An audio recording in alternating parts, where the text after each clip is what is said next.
அல்ஹம்துலில்லாஹி ரப்பில் ஆலமீன் வஸ்ஸலாத்து வஸ்ஸலாமு அலா ரசூலில்லாஹ் வ அலா ஆலிஹி வ ஸஹ்பிஹி அஜ்மஈன். அம்மா பஅத். அளவற்ற அருளாளனும் நிகரற்ற அன்புடையோனும் ஆகிய எல்லாம் வல்ல அல்லாஹ்வின் திருப்பெயரால் ஆரம்பம் செய்கின்றேன். அன்பிற்குரிய அல்லாஹ்வின் நல்லடியார்களே, உங்கள் அனைவர் மீதும் அல்லாஹ்வினுடைய சாந்தியும் சமாதானமும் ரஹ்மத்தும் என்றென்றும் நின்று நிலவட்டுமாக என்ற பிரார்த்தனையுடன் இந்த உரையை ஆரம்பம் செய்கின்றேன். அல்லாஹ்வின் நல்ல அடியார்களே, வல்ல இறைவன் தன் அருள்மறையாம் திருமறையில் குர்ஆன் ஷரீஃபில் இவ்வாறு குறிப்பிடுகின்றான்: வகுல் ஜா அல் ஹக் வஸஹக்கல் பாத்தில் இன்னல் பாத்தில கான ஸஹூகா. நபியே, நீர் கூறுவீராக, சத்தியம் வந்துவிட்டது, அசத்தியம் அழிந்து விட்டது, நிச்சயமாக அசத்தியம் அழிந்தே தீரும் என்பதாக தன் அருள்மறையாம் திருமறையிலே வல்ல இறைவன் கூறுகின்றான். அன்பிற்குரியவர்களே, உலக வரலாற்றிலே எங்குமே அசத்தியம் வென்றதாக நாம் பார்க்க முடியாது. ஆம், சில நேரங்களில் அசத்தியம் துளிர்விட்டு வெளிரங்கமாக மிளிர்வதை போன்று தோன்றலாம், வெளிரங்கத்திலே பிரகாசமாக இருப்பதை போன்று தோன்றலாம். ஆனால் நிச்சயமாக அசத்தியத்தை அல்லாஹ் அடித்ததாகத்தான் சரித்திரம் இருக்குது.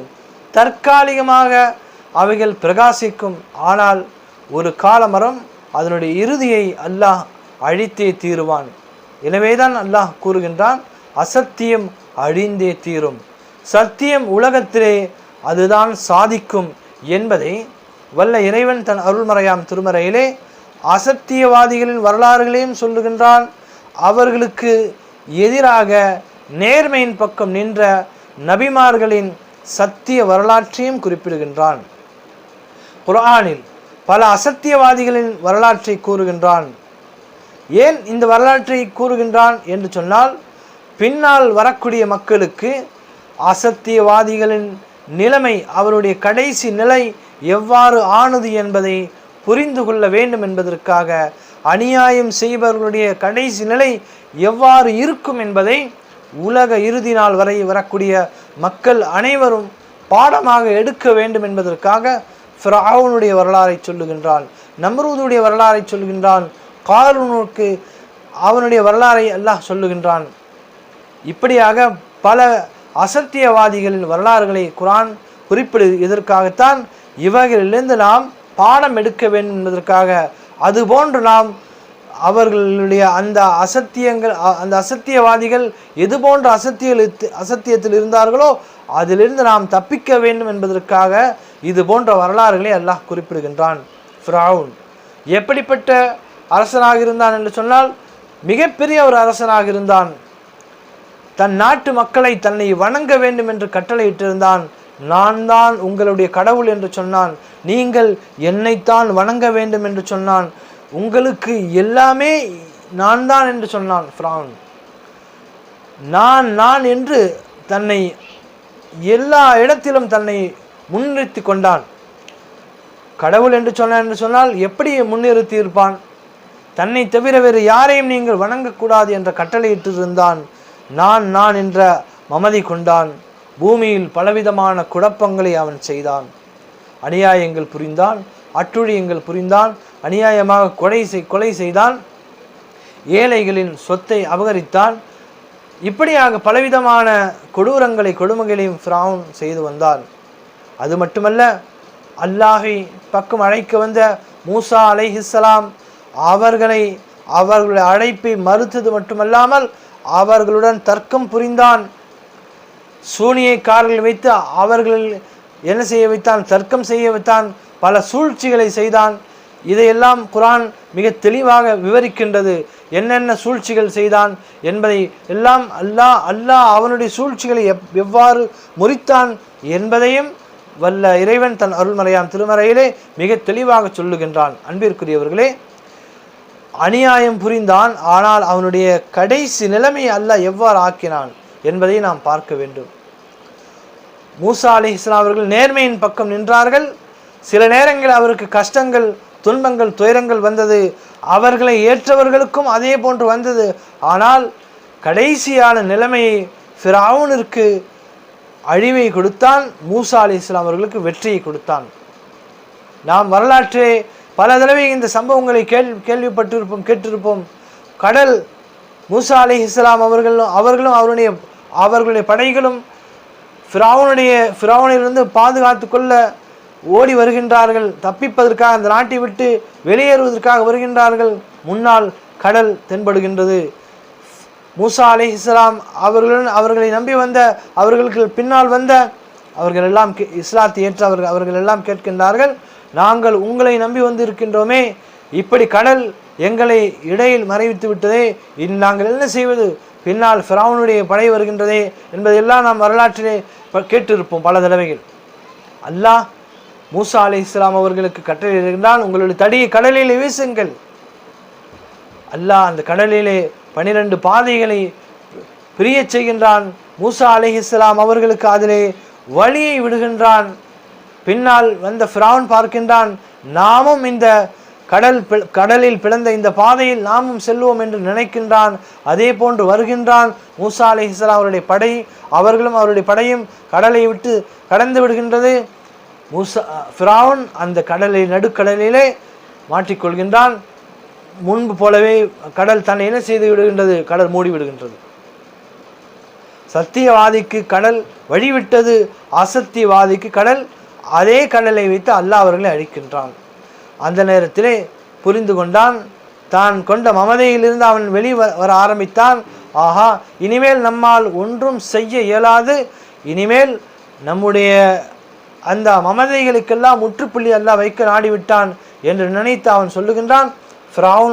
ஃபிரௌன் கூறுகின்றான், மூசாவுடைய ரப்பை நான் ஏற்றுக்கொள்கிறேன் என்று கொக்கரிக்கின்றான். அல்லாஹ் அவனை அழிக்கின்றான். அந்த இடத்திலே அவனை கடலை கொண்டு அவனை அழிக்கின்றான். அடித்தது மட்டுமல்லாமல் அவனுடைய அந்த அழிவு கியாமத் நாள் வரை வரக்கூடிய மக்களுக்கு படிப்பனையாக ஆக்கினான். அவனுடைய சடலத்தை பூமிக்கு கீழே போக விடாமல் அல்லாஹ் பூமியின் மேலே வைத்து இறுதி நாள் வரை அவனுடைய சடலத்தை நாம் பாதுகாப்போம் என்பதாக அல்லாஹ் கூறுகின்றான். வல்ல இறைவன் ஏன் இவனுடைய உடலை பாதுகாக்க வேண்டும்? ஆம், பின்னால் வரக்கூடியவர்களுக்கு ஒரு பாடமாக இருக்க வேண்டும். இவன் புரிந்த அட்டுழியம் என்ன, இவன் புரிந்த அநியாயங்கள் என்ன, இவன் மக்கள் மீது செய்த கொடுமைகள் என்ன, இவைகள் அனைத்திற்கும் அல்லாஹ் இவனை பாடமாக வைத்து நீங்கள் பார்த்து கொள்ளுங்கள், இவனை அல்லாஹ் எவ்வாறு அழித்திருக்கின்றான் என்பதை அநியாயம் செய்பவர்கள் பார்த்து புரிய வேண்டும் என்பதற்காக, அக்கிரமங்கள் புரியவர்கள் அவனை பார்த்து பாடம் பெறுவதற்காக அவனுடைய உடலை இந்த அளவில் மட்டுமல்ல கியாமத் நாள் வரை அவனுடைய உடலை நாம் பாதுகாப்போம் என்பதாக வல்ல இறைவன் கூறுகின்றான். அன்பிற்குரியவர்களே, அதே போன்று நம்ரூத் எப்படிப்பட்ட கொடுங்கோன்மையான அரசன்! மக்கள் மீது இதே மாதிரிதான் இதே போன்றுதான் பலவிதமான கொடுமைகளையும் கொடூரங்களையும் மேற்கொண்டிருந்தான். தன்னை வணங்க வேண்டும் என்று மக்களை கட்டளையிட்டு இருந்தான். மமதையிலே வாழ்ந்து வந்த அவனை அல்லாஹ் எவ்வாறு அடித்தான் என்று சொன்னால், அதே போன்று இப்ராஹிம் அலைஹிஸ்ஸலாம் அவர்கள் ஏகத்துவத்தை எத்தி வைப்பதற்காக நம்ரூதிடத்திலே வருகின்றார்கள். அவர்களுக்கும் பலவிதமான துன்பங்களை கொடுக்கின்றான் நம்ரூத் என்ற அரசன். பலவிதத்திலே இப்ராஹிம் அலைஹிஸ்ஸலாம் அவர்களுக்கு கொடுமைகள் நிகழ்த்துகின்றான். அத்தனை கொடுமையிலிருந்தும் அல்லாஹ் பாதுகாக்கின்றான், அவர்களுக்கு வெற்றியை கொடுக்கின்றான். கடைசியில் நம்ரூதுடைய முடிவை அல்லாஹ் இப்படிப்பட்ட கேவலமான நிலையை ஆக்குகின்றான். ஒரு கொசுவை அவன் மீது சாட்டுகின்றான். அந்த கொசு அவனுடைய வாயிலே, அவனுடைய மூக்கிலே நுழைந்து மூளையிலே உட்கார்ந்து கொள்கின்றது. எந்த அளவிற்கு சொன்னால் அதனுடைய வலியால் அவன் துடிப்பான். செருப்பால் அடித்தால் மட்டுமே அவன் என்ன செய்வான்? அவனுக்கு சுகமாக தோன்றும். எனவே என்னை செருப்பால் அடித்து கொண்டே இருங்கள் என்று அவன் கட்டளையிடுவான். அவன் செருப்பால் அடித்து கொண்டு இருக்கும் வரை நன்றாக இருப்பான். நிறுத்திவிட்டால் வலியால் துடிப்பான், மீண்டும் அடியுங்கள் என்பான். இதே போன்ற அடி வாங்கி அவன் இந்த உலகத்தில் அவனுக்கு அல்லாஹ் கேவலமான ஒரு மரணத்தை கொடுக்கின்றான். அன்பானவர்களே, இதிலிருந்து நாம் எடுக்கக்கூடிய படிப்பினை இதுதான்.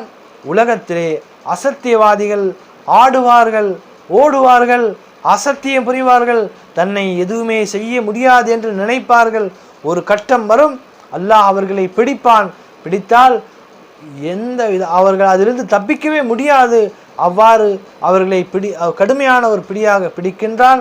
அதே போன்று அவர்களுக்கு கேவலமான ஒரு மரணத்தையும் இறுதி முடிவையும் அவர்களுக்கு கொடுக்கின்றான் என்பதை இது போன்ற வரலாறுகளிலிருந்து நாம் எடுக்கக்கூடிய படிப்பினையாக இருக்கின்றது. அன்பானவர்களே, இந்த வரலாற்றை எல்லாம் அல்லாஹ் மக்களுக்கு சொல்லும் நோக்கம் இதுதான். சாதாரணமாக நாம் சாதாரணமான மக்களுக்கும் இதை படிப்பனையாக கொடுக்கின்றான். ஆட்சி அதிகாரத்தில் இருப்பவர்களுக்கும் இதிலிருந்து படிப்பனையை கொடுக்கின்றான். எல்லோருக்கும் இதே படிப்பனை தான். அல்லாஹ் அநியாயக்காரர்களை நேசிக்க மாட்டான். வல்லாஹு லா யுஹிப்புல் ஸாலிமீன். அல்லாஹ் அநியாயக்காரர்களை நேசிப்பது கிடையாது. அநியாயத்தை அல்லாஹ் அடித்துதான் தீர்வான். எனவே நாம் நமக்கு கீழ் உள்ளவர்களுக்கு அதாவது நாம் ஏதாவது ஒரு அநியாயங்கள் அவர்களுக்கு செய்திருந்தால் இன்றிலிருந்து நாம் என்ன செய்ய வேண்டும்? அதிலிருந்து நாம் தவிர்ந்து கொள்ள வேண்டும். அவர்களுக்கு சேர வேண்டிய உரிமைகளை சரியாக கொடுக்க வேண்டும். அவர்களுக்கு கொடுக்கப்பட வேண்டிய உரிமைகளை நாம் கொடுக்க வேண்டும். அவர்களுக்கு சேர வேண்டிய சம்பளமாக இருக்கட்டும், இன்ன பிற விஷயமாக இருக்கட்டும், உரிமைகளாக இருக்கட்டும், அவர்களுக்கு நாம் சரியாக அவர்களை கொடுத்து விட வேண்டும். யாருக்கும் அநீதம் செய்து விடக்கூடாது. பெருமானார் ஸல்லல்லாஹு அலைஹி வஸல்லம் சொன்னாங்க, அநீதம் செய்பவருடைய பத்வாவிலிருந்து நீங்கள் பாதுகாப்பு பெற்றுக்கொள்ளுங்கள். இல்லை என்று சொன்னால் அநீதம் இழைக்கப்பட்டவனுடைய துவா இருக்கின்றதே, அல்லாஹ் நேரடியாக வானத்திலே உயர்த்துகின்றான். அதற்கு எந்த விதமான தடையும் இல்லை, திரையும் இல்லை.